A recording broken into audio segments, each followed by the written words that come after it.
An Olympic mindset is a mindset that is globally competitive and is capable of becoming a dominant player in its industry.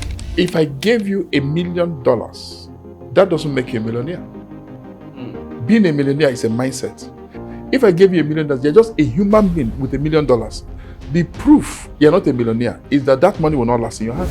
Wow. So how can one develop that Olympic mindset? Very powerful question. Jim Collins helps us, and God helps us even more. Jim Collins says, you're not likely to have an Olympic mindset in something you struggle. There are people that know what you don't know, but they know it because they know it. If you know it, you do what they do. By the way, nobody anywhere in the world is better than you. The proof you have a God-given talent for something is that you can be among the best in the world in that thing. If you come from heaven, you're not a prophet, you will not become one on earth.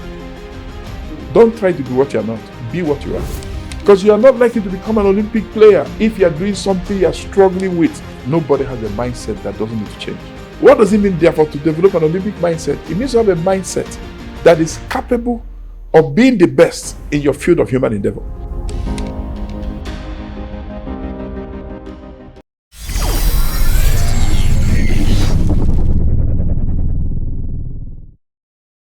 So guys, once again we have Jonh Enelamah here beside me. Like I said, the video we are doing is a series. So this one is going to be on developing an Olympic mindset. That's what we are going to be discussing about. Once again, if you're yet to subscribe to this channel, hit the subscribe button, turn on the post notification, and share this video with someone. So sir, what can you describe about developing an Olympic mindset? What does it mean to develop an Olympic mindset? I think it would be proper to start with saying, what is an Olympic mindset? Okay, yes, what's an Olympic mindset? And to define an Olympic mindset, we have to say, what is mindset? Mindset is a mind that is set. Each of us has a mind that is set, a mindset. Our mindset is our system of thinking that's been produced over time. Nobody rises above their thought level. Your mindset is made up of your thoughts, your thought pattern, system of thinking. There's a way you're thinking right now. The way you're thinking right now filters all the answers you offer to all the questions that life throws at you. The way you see the world is not the way the world is. Not the way the world is. The way you see the world is the way that you are. And the way you are is your mindset. As a man thinking is that, so is he. So at every point in time, there's a mindset. In fact, it's so profound and so powerful that the Bible says, guard your heart with all diligence, for out of it are the issues of your life. That word issue means boundaries. It means the extreme limit of your life. It means the city limit. Nobody lives beyond their boundary, the way you reason. So if I say poverty is a mentality, you say, how? I will explain that, and I'll come back to mindset and we'll go. So if I gave you $1 million, that doesn't make you a millionaire. Being a millionaire is a mindset. If I gave you $1 million, you're just a human being with $1 million. The proof you're not a millionaire is that that money will not last in your hand. You don't have the skill. You don't have the skill to keep that money. You can't even multiply it. You don't even know what to do with it. What will you do? You go and spend it spree because you're not a millionaire. But if a millionaire has $1 million, that $1 million to him is worth 10 million. If you ask him to give him money, he says, I don't have. He said, but you have $1 million. He said, no, you don't understand. That $1 million is $20 million. I can't give it to you. If I give it to you, chop it. If you leave it with me, it becomes 20 million. It's a mindset. So, what is a mindset, therefore, is a mind that is set. Minds set by what you are seeing, what you're hearing, and what you're associating with it to shape your life. The reason education changes people's life, it changes their mindset. A doctor becomes a doctor by doctor mind.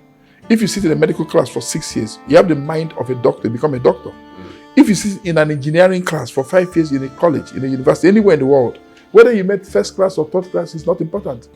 If you hear it, go to classes, you have a mind of an engineer, you become an engineer. And if it's in a practical environment, you become a practical engineer. So mindset is a mind that is set.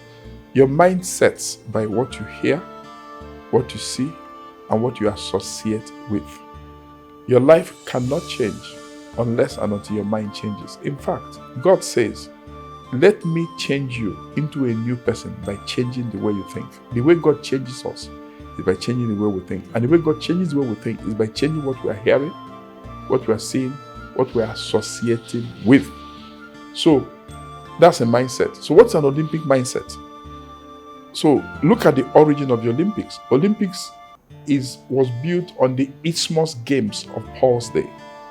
Paul grew up around a place called Isthmus, and they were games. So when Paul was writing in 1 Corinthians chapter 9, he says, know you not that they who run in a race run all, but only one receives the gold.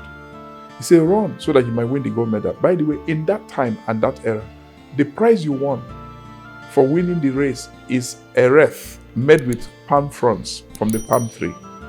It perishes. He said they do it to win a crown that perishes, but we run the eternal race of life. He was comparing living the Christian life and running the race of the Christian life with eternity. So he said that, he was comparing the Isthmus Games of his day with the Christian life. He says that the Christian life, you win an eternal prize, but the Isthmus Games, you win a wreath that perishes. He said they do it to win a crown that perishes, but we're running a race that the crown does not perish. Now, the Olympics was born out of that. What do we know about the Olympics? In the Olympics today, which happens every 4 years, you have the rings that show the 5 continents of the world. I think there are 5 instead of 7. Just check out the rings of the Olympics. It represents, each of those rings represents a continent. It's competition among the continents. Now, the thing about the Olympics is that only the best of the best of the best come to the Olympics. In the finals of the Olympics, for example, in the world of athletics, they say race or 100 meters, only about 8 lanes are there. So the finalists are 8 out of over 244 nations of the earth. 8 countries compete. Sometimes, even more than one country has more than one person. Sometimes America will have 3 people. So that means that the countries are not more than 4. The whole world. These are the best of the best. So it means that only the best go to the Olympics. And only the best of the best wins an Olympic gold. And somebody gets the bronze, somebody gets the silver, somebody gets the bronze. First, second, and third. Now watch this. What does it mean, therefore, to develop an Olympic mindset? It means to have a mindset that is capable of being the best in your field of human endeavor. The mindset that is capable of being the best in your field of human endeavor. In fact, in the book Good to Great by Jim Collins, when he starts talking about purpose, how to find your calling in life, he says there are 3 things. Number 1 is that you are doing something you have a genetic code for, something that you have a God-given talent for. And he says the proof you have a God-given talent for something is that you can be among the best in the world in that thing. Then he says number 2 is that you are paid for doing that thing. Then he says number 3, you are passionate in that passion, inside out. You are passionate about doing it. Why am I saying this? I'm saying several things, but I want to summarize it. Olympic mindset means that you are doing something that you are globally competitive and can become a dominant player in that thing. Wow. So how can one develop that Olympic mindset? Very powerful question. Jim Collins helps us, and God helps us even more. Jim Collins says, you are not likely to have an Olympic mindset in something you struggle. You're not likely to have an Olympic mindset in something you struggle. It has to be something that is natural to you. Now, remember, it's a mindset. You can have a mindset, but what it means is that maybe, let me put it this way, you're not likely to become Olympic standards in something you don't have a God-given talent for. Wow. You can never play soccer like Okocha except you're gifted like Okocha. JJ. No academy in the world can give you soccer ability. They can only sharpen your skills. If you don't have it, you don't have it. Can I put it another way? God said to Jeremiah, before you were born, I saw you, I knew you. Before you came out of your mother's womb, I separated you and I ordained you a prophet. You know what that means? If you come from heaven, you're not a prophet, you will not become one on earth. Don't try to be what you're not. Be what you are. So if you're going to be globally competitive, you can only do it in something you have a genetic code for. Something you have a God-given talent, something that comes to you naturally, something that is almost like a hobby. But however, it's a mindset. But I'm saying that if you're going to be Olympic standards, because they have to go together. So somebody says, how do you develop an Olympic mindset? I have 3 examples that I like to talk about. They are my case studies. Okay, one is the Nigerian 1996 Olympic gold winning team in soccer category in Atlanta 96. Okay. People like Okocha, Finidi, Nwankwo, they were there, Babayaro, and many other players. Amokache, there was a gentleman, I'm trying to Uche Okechukwu, and so on and so forth. They had 2 goalkeepers. I'm trying to remember their names. Now listen, that's one group. Number 2, the US Navy SEAL, sea, air, and land teams of the US Army, mostly from the Navy. Number 3, as a gentleman, he came to Nigeria in 1998 with a briefcase. He lived in Nigeria for 41 years. He left in 2019. He was born in 1934. He left at the age of 85. Fortunately, unfortunately, he passed away this year. His name is Richard L. Kramer. He brought 2 organizations originally, Arthur Andersen and Andersen Consulting. But over his lifetime in Nigeria, he became part of many great organizations. Lagos Business School, the progenitor, the precursor to Pan Atlantic University, the Nigerian Economic Summit Group, Harvard Business School Association of Nigeria, African Capital Alliance, and many other organizations was a part of. How can somebody who came in with a briefcase, entered Nigeria in 1978, leave an alumni network that is more than maybe 12,000 people, produce 5 cabinet ministers, left behind globally competitive organizations, of which he either chaired or founder or co-founder or very involved with, the Olympic mindset? So how can somebody develop an Olympic mindset? First, understand the concept of mindset. There are many mindsets out there. Dr. Dweck, who is a professor at Stanford University, talks about the growth mindset in her book, Mindsets. So he talks about fixed growth. They are not the only mindsets, but her research focused on that. So there's abundance mindset, there's poverty mindset, there is Olympic mindset, there are all kinds of mindsets. Now, if we zero in an Olympic mindset, let's first define it. An Olympic mindset is a mindset that is globally competitive and is capable of becoming a dominant player in its industry. It's thinking, but it has to be tied to ability. Because if God does not give you the God-given ability to play soccer, you will not achieve Olympic standards in soccer, no matter how much you try. Because that lack of ability will disqualify you. Because there are things that must come to you naturally. You can't learn everything on earth. So, for example, Pele of Brazil, who played his last soccer in 1970 when they lifted the trophy that year, they said of him that he understood the curvature of the ball. He was so talented in soccer. He started playing at 16, 17 and played from either 1954 or so till 1970. He played about 4 World Cups. He is a living legend. Just like J.J. Okocha, Kanu Nwankwo. These people understand the game. They understood it before they even played for a club. There has so much talent in them. So how do you develop an Olympic mindset? Wow, very, very powerful. You have to understand the process of change. The process of change of mindset is hidden in a scripture that looks negative in the Bible. In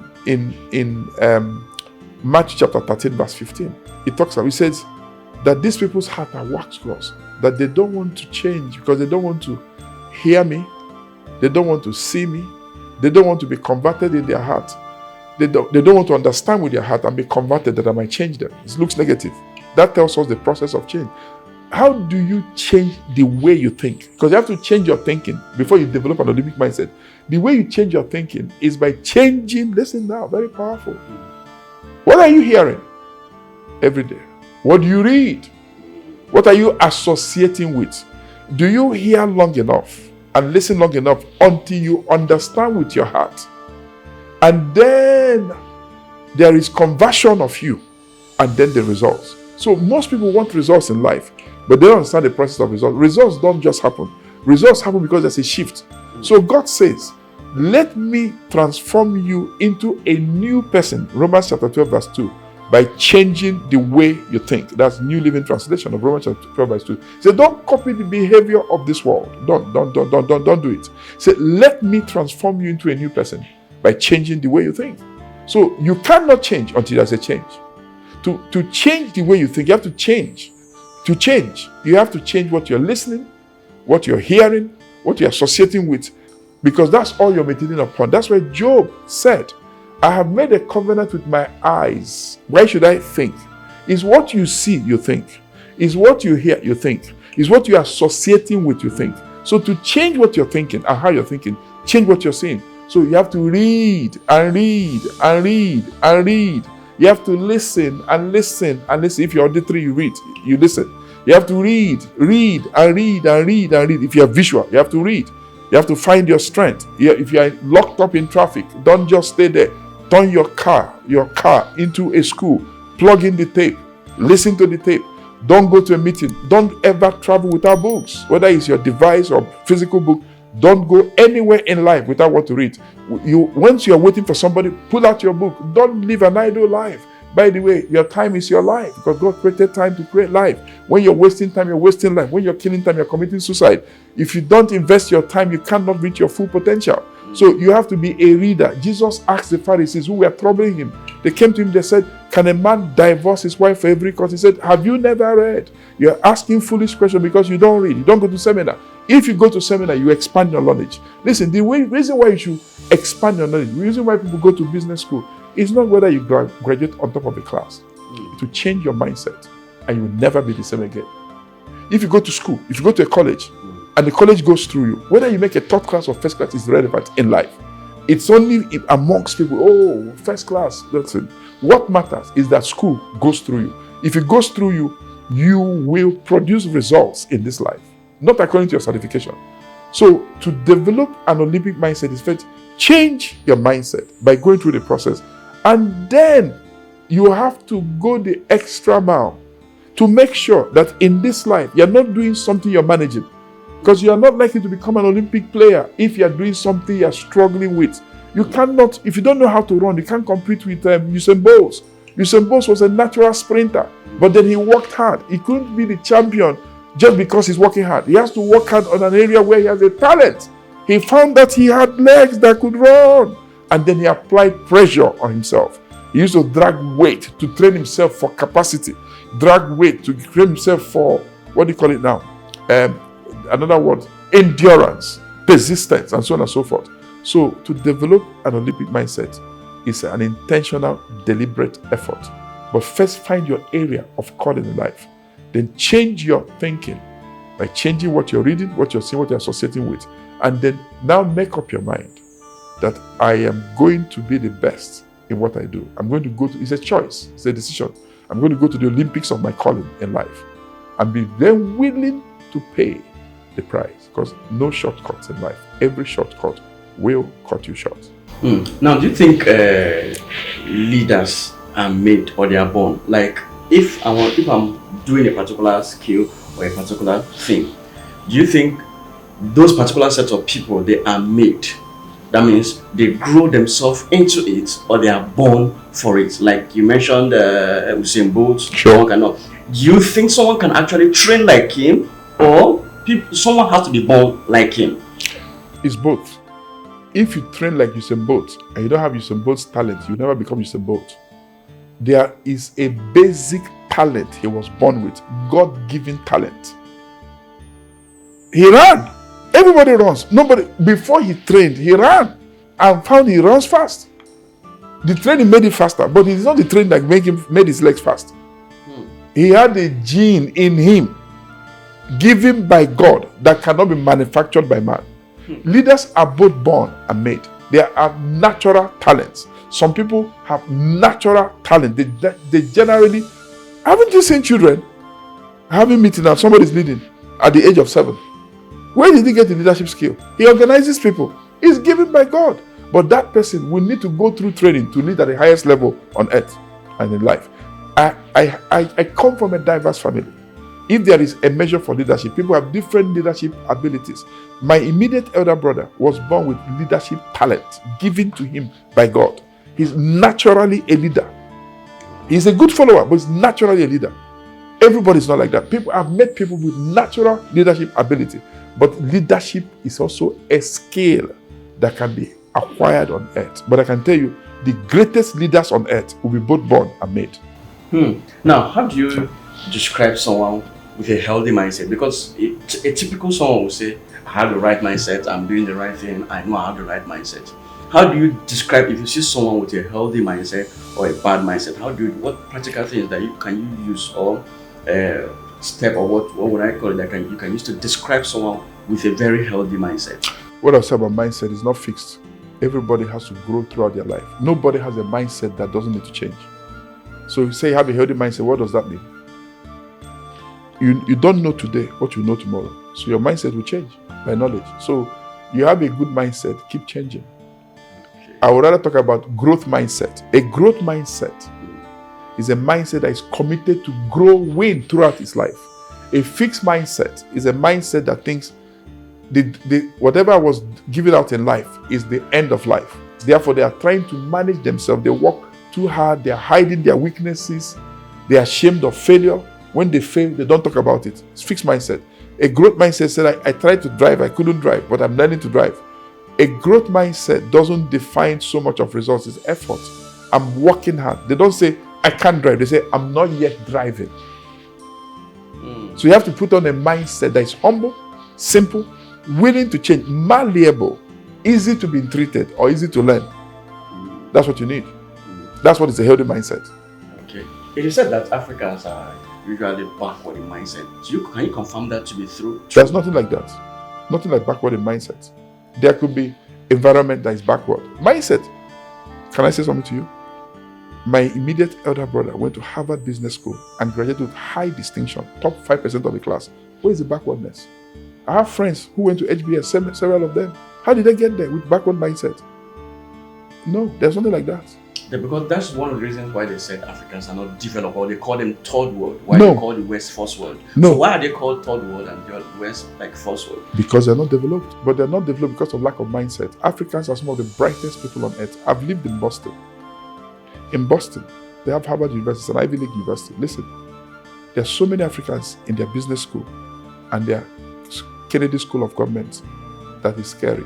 So many, not just Africans, so many Nigerians in those two schools every year.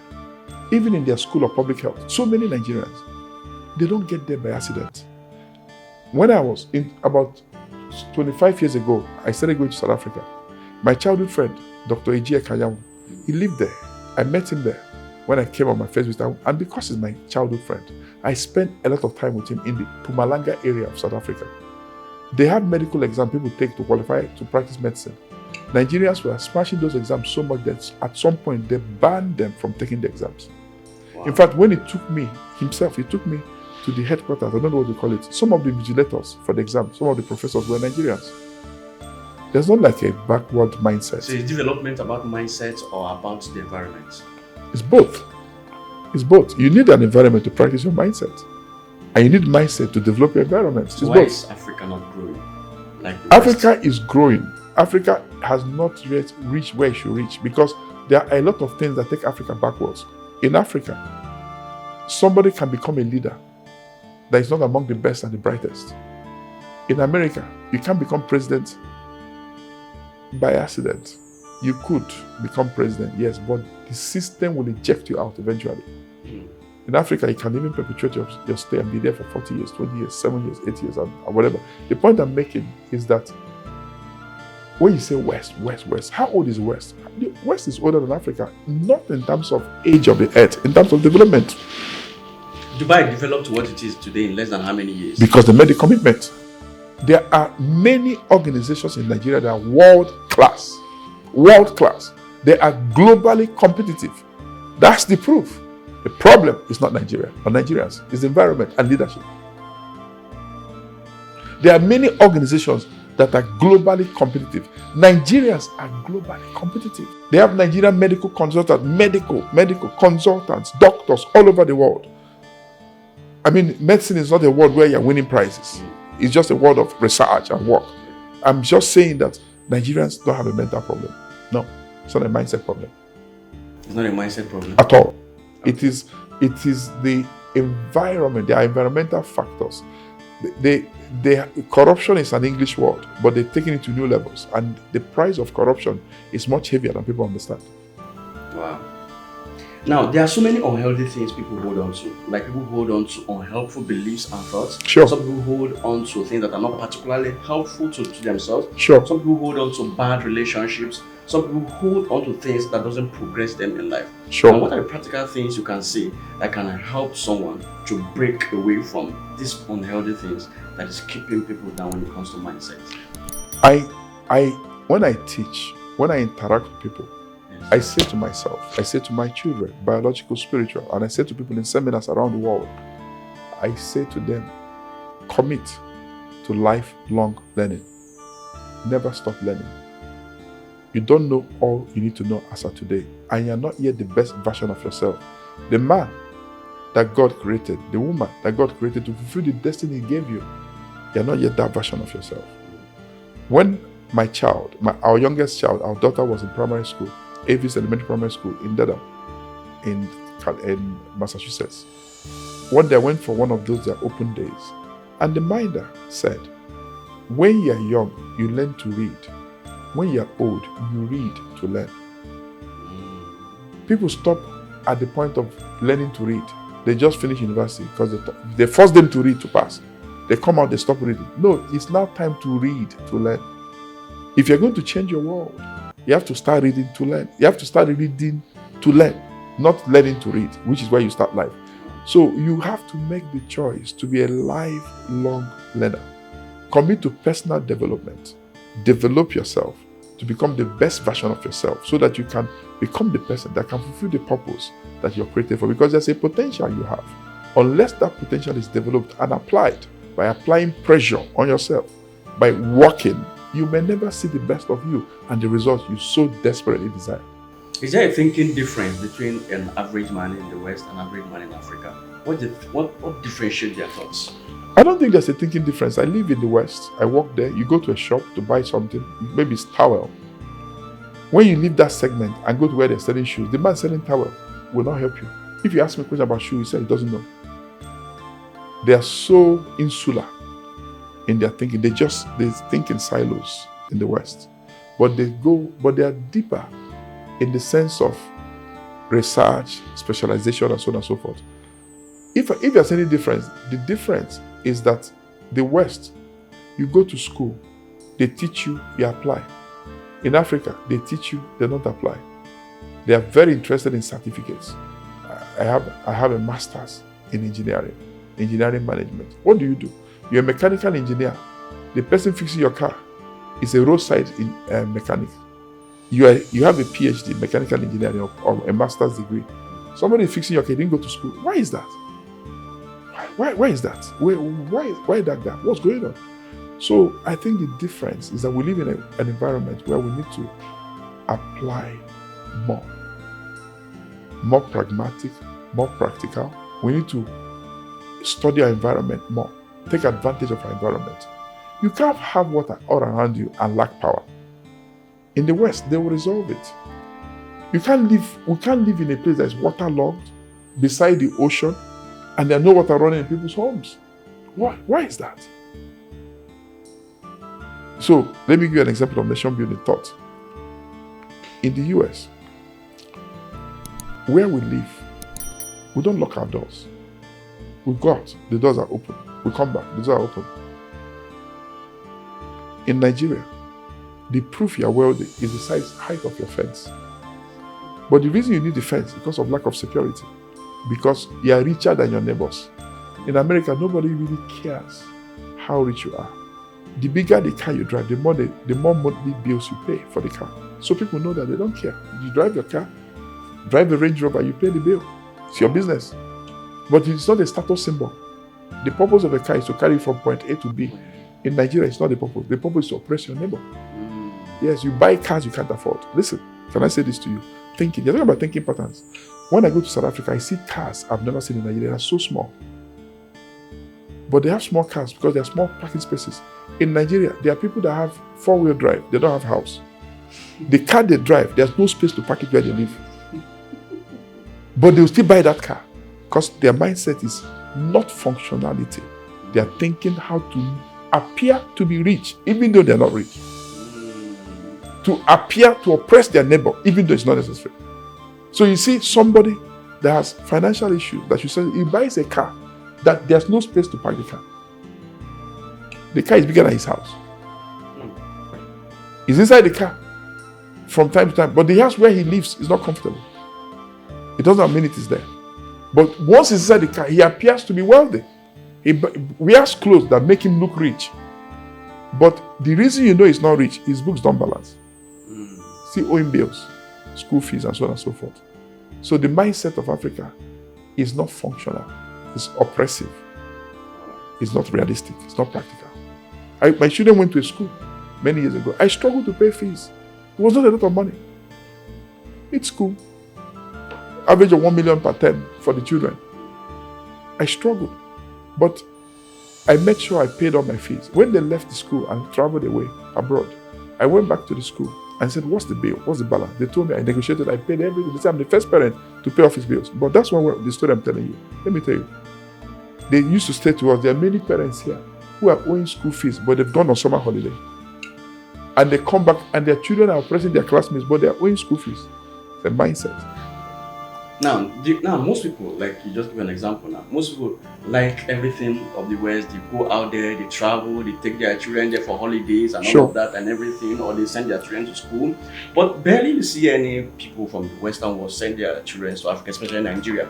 So do you think it's about the environment or it's about mindset? Because people, everything about the West, that's what people want to do. They want to buy things of the West, they want to import things of the West, they want everything that appeases to them regarding the West, that is what they want to do. So do you think it's about mindsets or do you think it's about environment? Both. Mindset.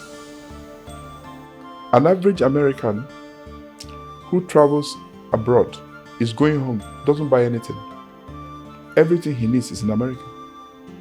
What is he going to buy? Egyptian cotton is the highest quality of cotton maybe in the world. There's more Egyptian cotton. I'm talking about shirt, white shirt, Egyptian cotton. There are more of it in America than Africa itself. Cocoa beans. It's from cocoa beans you make chocolate. In the process of chocolate production, whether you call it the ecosystem, the raw material is the cheapest part. The processed material that doesn't have as much nutritional value is more expensive than the raw material. So the people that are processing cocoa, the rest of the world own 90% of the product of cocoa, and Africa is exporting the beans and maybe owns 10% or less. But the mindset is this. The problem with environment and mindset, why I say it's both, is that the average Nigerian mindset, as it is today, is not proud of its Nigeria and product. Nigerians travel heavy when they come back to Nigeria. They buy everything. Most of the time, the planes don't carry, they don't tell Nigerians. I came back a few days ago, from Maputo. Even Maputo, in Mozambique. I don't know what it was, but whatever the flight was, didn't carry out the luggage. But they didn't tell anybody. It's when you land, because people are carrying 3 suitcases, 4 suitcases, 5 suitcases. The Americans average 1. What are you buying? We're buying everything because we make nothing. Not making something is a mindset, it's a failed leadership that does not produce, that imports everything. That's a problem in the economic process of nation building. Yes, you can't survive on imports. You have to make something. Anybody that goes to market that is buying without selling will die poor in mediocrity. Every time you buy, you must sell to survive on an individual level. And on a national level, if you buy, you must sell. If you don't sell, you're in trouble. And you can't be selling raw material. That's the lowest level of development. You can't be selling your raw material. When you sell raw material, it's poverty mentality. You must process your raw to the finished product to sell. So, environment, why are we not making things? We're manufacturing more things in Nigeria in the 60s and 70s than we're doing today. Most of the industries are shut down. Why? Failed leadership. Leadership that did not understand leadership. They didn't accept responsibility for leadership. They are telling stories about power. They didn't solve it. They shouldn't have left office without solving it. They should have given their whole life to the process. Lee Kuan Yew said, what do you have? He said, you have a transformed Singapore. What did it cost me? My life. You say I'm a dictator. The West said he was in office for so long. They said, oh, he's a dictator. He said, no. What do you have? A transformed nation. What did it cost me? My life. Most leaders in Africa didn't offer their life. They came to take. They didn't come to give. Some people, their first assignment was to be governor of a state. Their first real job. It may look exaggerated, but I'm telling you, it's probably true for some. That the real thing. So people without track record should not be allowed to ascend to leadership. Track record of personal accomplishment and personal integrity. Okay, but coming back. So the point I'm now endeavoring to make is that there's also an environmental factor. When you're not making things, people have to buy. But it shouldn't be so bad that people are importing apples from London to eat for weekend in Abuja. That kind of mindset is terrible. Now, do you think it's mindset when people, because one of the challenges we have in this country is that most people have this challenge of this person is a Christian, we are Muslims, or this person is Yoruba, Hausa, Igbo. Do you think our diversity has become our problem, or you think that should have helped us, or do you think it's mindset that is affecting us? Because you're talking about leadership, bad leadership. I think our diversity has been one of the reasons why we have been producing bad leaders, because people don't want to put in the best. People are just putting based on ethnicity, tribe, religion, and all of that. So has our diversity become a curse for us, or do you think it's mindset that is the problem? Do you think Nigeria is more diverse than America? People came from all over Europe to create a nation, all over. They're not from one country. Do you think Nigeria is more diverse than Europe? So somebody can make argument, that those nations, they divide into smaller nations. Singapore is a miniature Nigeria, 2 million people, between 2 and 3 million. Look why you solve diversity problems. It doesn't come up at the national stage. There are no Muslims or Christians. Keep it to yourself. I have a Singaporean who was born in Singapore, grew up there. I work with him. We worked with him as a group a few years ago. He came to because his name is Dr. Victor Ko. He has 3 master's degrees. He came here for a lecture in a Bible school, and he had a free Saturday, and we offered it to him as AMP Network. He came to speak to us. It was a packed room. I spent time with him beyond the session. I asked him, what's the role of Christianity and religion in your country? He says that our founding Prime Minister, Lee Kuan Yew, didn't give room for that. He said, you don't pray in the public, because if you pray, you have to pray now in Muslim and Christian. He said, no, don't do any of them, it's religion. He said, keep your prayer to yourself, show your prayer by your results. I said, what about Christians? He said, the Christian civil servants were some of the best. He said, don't do it by Christianity, do it by the effort and the result you produce. Show by your results that you have a walk with God. So here's where I will say, diversity is meant to be a strength. I come from a family of 10, 9 surviving siblings. Being diverse has been a blessing, not a setback. We are different. No two people are the same. So I'm born in the East. They call it South East today. I came to Lagos since 1985. I've lived there. I pay my taxes here. This is now 2022. Why am I still from the East and not from Lagos? It's mindset. It's small-mindedness. We are too small. We're small-minded. Tribalism. Let me say something to you. In Abuja, I've gone to Abuja. I've never really lived there, but I've spent long days, long hours there doing some work here and there. Listen, in Abuja, everybody comes from Kaduna, Abia, Ebonyi, Ondo, Osun. Nobody comes from Nigeria. Nigeria is an orphan in Abuja. Why is that? Why is Nigeria not? Why is nobody fighting for Nigeria? Why are people still fighting for Lagos, for Nasarawa, for Niger, and nobody's fighting for Nigeria? It's a mindset. It's low-level thinking. Low-level thinking. It's scarcity mentality. What changes a nation is higher levels of thinking. In America, they don't say I'm from California. We're doing politics. If you live in California, you move to Massachusetts. That means you live in Los Angeles, you move to Boston. After if you say, I used to be from California, I'm now Bostonian. They will ask you, where were you from originally? They don't say, because I'm born in Omaya, I must die in Omaya. That level of thinking cannot get us where we're going. But it's leadership challenge. How can that change? Leadership, the right leader that is not afraid of death. People don't want to pay the price of leader. Sometimes the leader has to die in order to achieve results. You have to throw your life at it. You have to give your all. You can't be aspiring to be president of a country like Nigeria because of solving your personal problems and because of status symbol. If you are not willing to pay the price, you can't do it for selfish gain. You can't even do it because it's your turn. No. How can we change that mindset shift if people still based on this mindset are still electing the bad leaders? It's a process. Growth, nation building is a process. Nigeria is evolving. I don't know how old you are. 20 years ago, I didn't vote. I was 30, 30 plus. I didn't even come out. We came out to talk. We didn't vote. It didn't count. The votes now count. Nigeria is evolving. The evolution is so, what's the right word for it? I would say marginal. But it's evolving at a rate that you have to look for it to find it. Lagos is changing. Lagos has changed. It's not changing just because of the governors who have been in office. It's also changing because of changing times. The point I'm making is that Nigeria is evolving. Where we are today is not where we were yesterday. Change is happening. So how can an individual make a shift in mindset? By making the choice to change. It's a choice.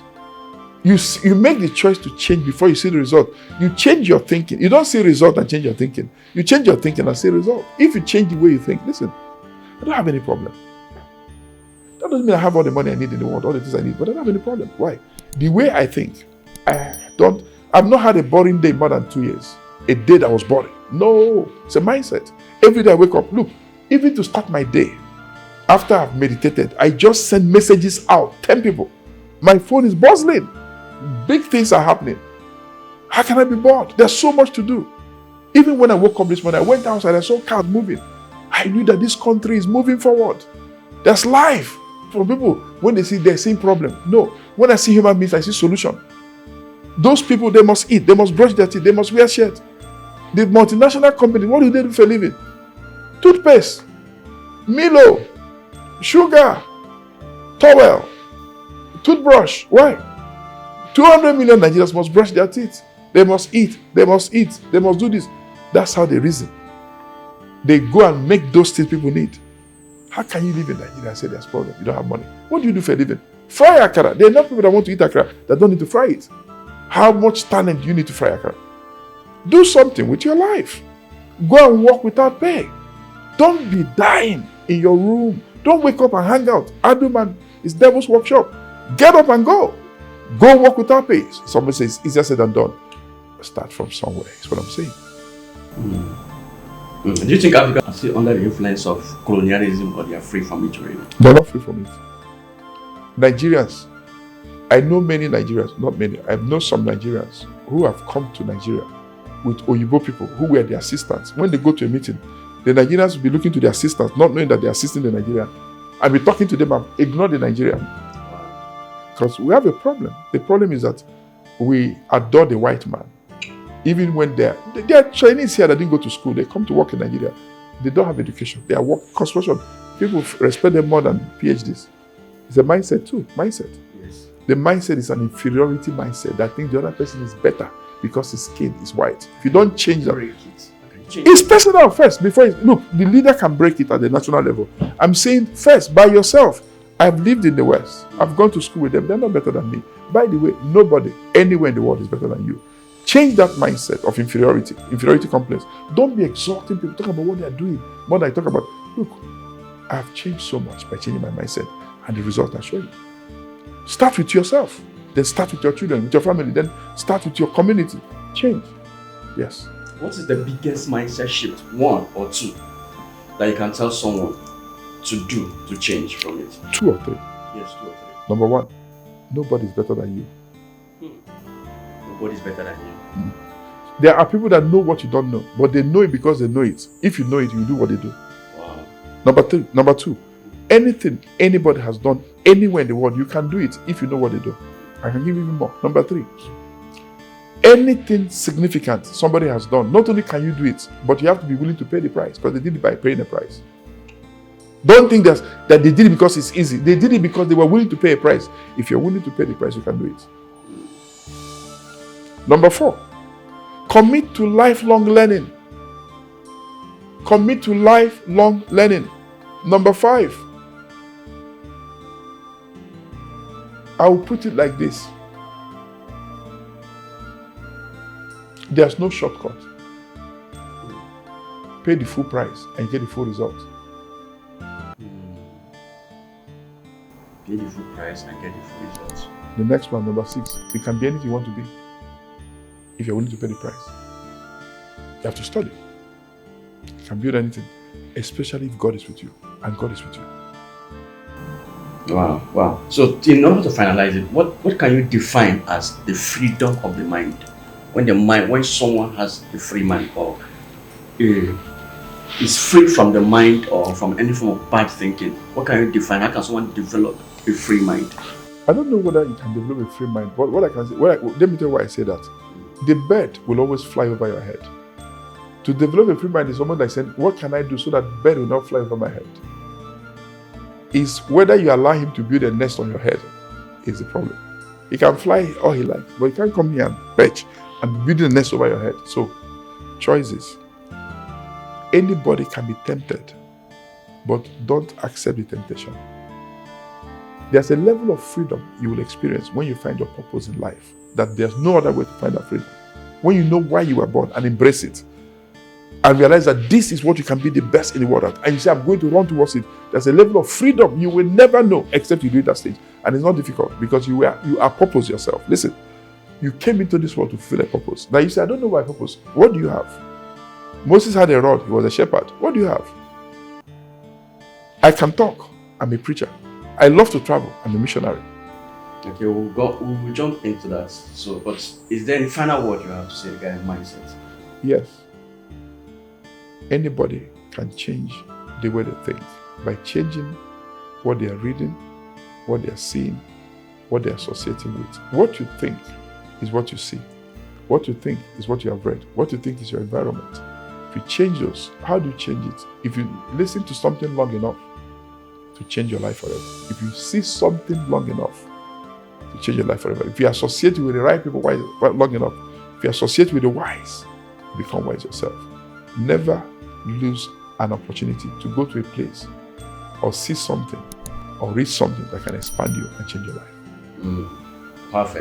Perfect. So thank you very much for this particular episode 2, and it's quite enlightening and very mind-blowing. So guys, that is it on mindset. I believe that this indeed will definitely change your mind. So the next episode is going to be on discovering your purpose and fulfilling it. So here you talk about purpose and all of that.